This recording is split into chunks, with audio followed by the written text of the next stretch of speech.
जादुई राखी। गांव में करिश्मा नाम की एक छोटी सी बच्ची रहा करती थी। करिश्मा के माँ बाप का बचपन में ही देहांत हो चुका था और करिश्मा गांव के मंदिर के पास रहा करती थी। गांव के कुछ लोग उसे 2 वक्त का खाना दे दिया करते थे और मंदिर के पुजारी जी ने उसके मंदिर में रहने और सोने की व्यवस्था कर दी थी। अरे करिश्मा बेटा, आज सुबह से इतनी उदास क्यों बैठी हो? क्या बात है बेटा? कोई बात नहीं काका, रक्षाबंधन का त्योहार आ रहा है। सब लोग अपने भाई को राखी बांधेंगे, लेकिन मैं तो दुनिया में बिल्कुल अकेली हूँ। अरे बेटा, चिंता क्यों करती हो? जिसका कोई नहीं होता उसका भगवान होता है। ऊपर वाला है ना, वो तुम्हारी मदद जरूर करेगा। लेकिन भगवान असल में थोड़ी ना होते काका, भला वो मेरी मदद कैसे करेंगे? अरे बिटिया, ऐसे नहीं कहते। भगवान तो सब जगह होते हैं और देखना, वो तुम्हारी मदद भी जरूर करेंगे। पुजारी जी के जाने के बाद करिश्मा उदास होकर मंदिर की सीढ़ियों पर बैठ गई। उसे कुछ भी समझ में नहीं आ रहा था। तभी कुछ देर बाद मंदिर में एक साधु आते हैं। क्या बात है बेटा, तुम ऐसे चुपचाप क्यों बैठी हो? क्योंकि मैं बहुत उदास हूँ। इस दुनिया में मेरा कोई नहीं, मैं बिल्कुल अकेली हूँ। अरे तुम्हें उदास होने की कोई जरूरत नहीं है। ये देखो, मेरे पास एक बहुत सुंदर फूल है। तुम इसमें धागा पिरोकर भगवान के हाथ पर राखी की तरह बांध देना। लेकिन उससे क्या होगा बाबा? उससे कुछ होगा नहीं बेटा, बस तुम्हारा अकेलापन दूर हो जाएगा और तुम्हारे जीवन में खुशियाँ लौट आएंगी। क्या सच में ऐसा हो सकता है? हाँ, रक्षाबंधन वाले दिन सुबह नहा धोकर मंदिर की जो मूर्ति है उस पर फूल की राखी बनाकर बांध देना। इतना कहकर साधु वहां से चले गए। अब तो करिश्मा बस हर दिन रक्षाबंधन के दिन का इंतजार करने लगी। 2-3 दिन इसी तरह बीत गए और रक्षाबंधन आ गया।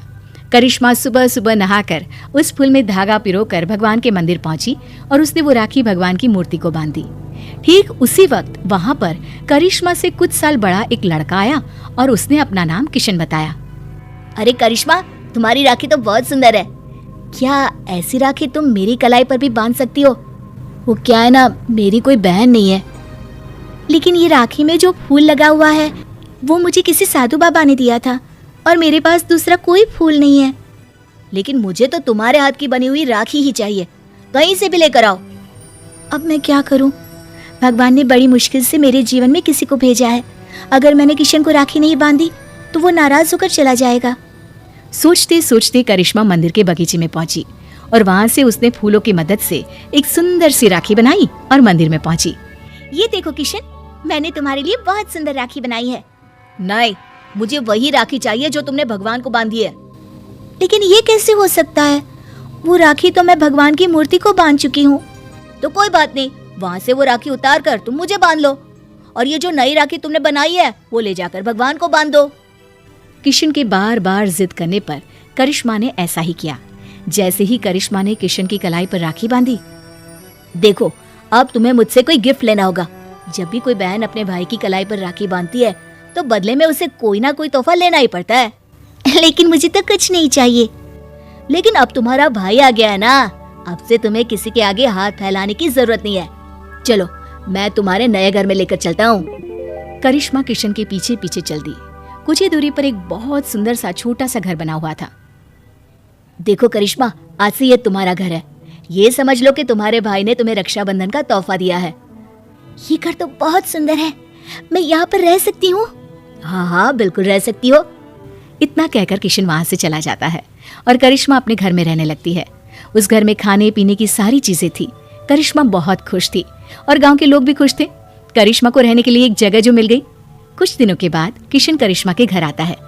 देखो करिश्मा, ये तो जादू हो गया। तुम्हारी बनाई हुई राखी तो सोने के कंगन में बदल गई। लेकिन ऐसा कैसे हो सकता है? मैंने जो राखी बांधी थी वो तो एक साधारण सा फूल था। नहीं करिश्मा, वो कोई साधारण फूल नहीं था। अगर ऐसा होता तो वो सोने का कंगन नहीं बन जाता। लगता है ये साधु बाबा का ही जादू है। उन्होंने ही मुझे वो जादुई राखी दी थी। लेकिन मैं सोने के कंगन का क्या करूंगा? तुम इसे अपने पास रख लो, ये मेरे किसी काम का नहीं। किशन वो सोने का कंगन करिश्मा को देकर वापस चला जाता है। करिश्मा सोच में पड़ जाती है कि आखिर वो सोने के कंगन का क्या करे। तभी उसके दिमाग में एक तरकीब सूझती है। करिश्मा सोने की कंगन को बेचकर पैसे ले आती है और उन पैसों से उसने राखी बनाने का सामान खरीद लिया। इस तरह उसने अपनी एक राखी की दुकान खोली। अरे वाह करिश्मा, तुम्हारी राखी तो बहुत सुंदर है। सारी राखियाँ मैं खुद अपने हाथ से बनाती हूँ और ये ज्यादा महंगी भी नहीं है।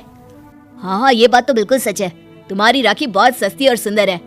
सही कह रहे हो भाई। करिश्मा की बनाई हुई राखियाँ इतनी खूबसूरत होती है कि हम जिसे भी देते हैं वो खुश हो जाते हैं। अब दूर दूर से लोग करिश्मा की बनाई हुई राखियां खरीदने आने लगे और करिश्मा की राखियों की दुकान बहुत अच्छी चल पड़ी। एक दिन फिर से किशन लौट कर आता है।